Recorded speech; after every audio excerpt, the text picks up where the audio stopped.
Pag tinanggap mo na yan sa Diyos, sa'yo na yan hanggang buhay. Oo. Gahala ka sa buhay mo. Ano mong pinapayo niyo sa may asawa? Ito nga, kinig kayo. Ang asawa ang inangahal, Yan. hindi sinasaktan. Yan. Sinasabi niyo yan sa mga lalaki. Sa misis ko, nananakit eh. Nag-aaway kayo? Minsan, Pag nag-aaway po kayo, anong ginagawa niyo? niyayakap pa ng higpit. Bah, ang sweet naman. Inaaway na kayo, niyayakap niyo pa. Yan ang natutunan ko. Sa church, Hindi, sa Bible study. hindi. Saan po? Kay Floyd Mayweather. Ang tao na yan kung alam niyang hindi siya nga nanalo, yakak lang ng yakak Na-inlove yan kay Pacquiao Yakak ng yakak. Yan ang sikreto, mister. Hindi ka na nga nanalo dyan, yakakin niyo na lang. Yun. Amen.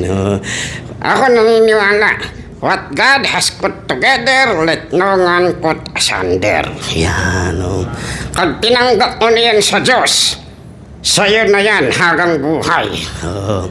Gahala ka sa buhay mo. Hindi pwedeng agreklamo. Ano pong sikreto sa tumatagal na samahan? Self-control. Paano po yung self-control? Pag yung misis nyo galit, huwag nyo sagayan. Oo. Hayaan nyo siya. Yan. Nakakagod din yun. Ang gawin nyo, gilhan nyo ng cobra. Cobra. Malangig. Cobrang malamig. Hawakan nyo lang. Pag nagalit yun, nagsasalita yun. Oo. Pag huminto siya, Hindi na siya galit. naubusan ng oxygen. Iagot mo agad yung cobra. Sweetheart, ito ang cobra. Ilangin mo. Pag ngayon ganito, wala kang talo. Agad dati ka. Huwag nyo kontrahin, suportahan nyo. Ayun lang, hindi, sa totoo. Yung lalaki, huwag kayong magsasalita ng nakakasakit. Oo. Lalo sa misis. Oo. Natatandaan nila yan. 10 years na, hindi ka nila yan nakakalimutan. Ang saya-saya ninyo, nasa church kayo, sasagihin masaya ka. Oo. Natatandaan mo 10 years ago. Ganyan yan. Ikaw ang ulo ng tahanan. Ang sagi-sagiglia.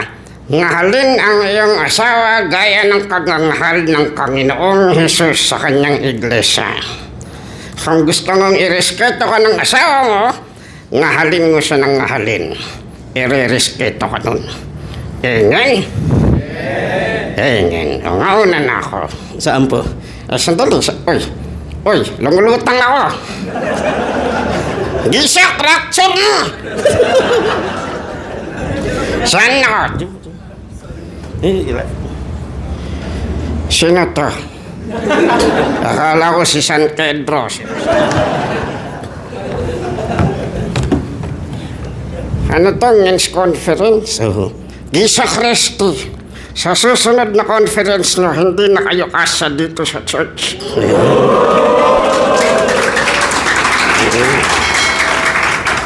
Ako na sponsor ng venue nyo. Saan po tayo? Dito sa Ngaleta. Kasa tayo dito. Sa susunod, ikaw dito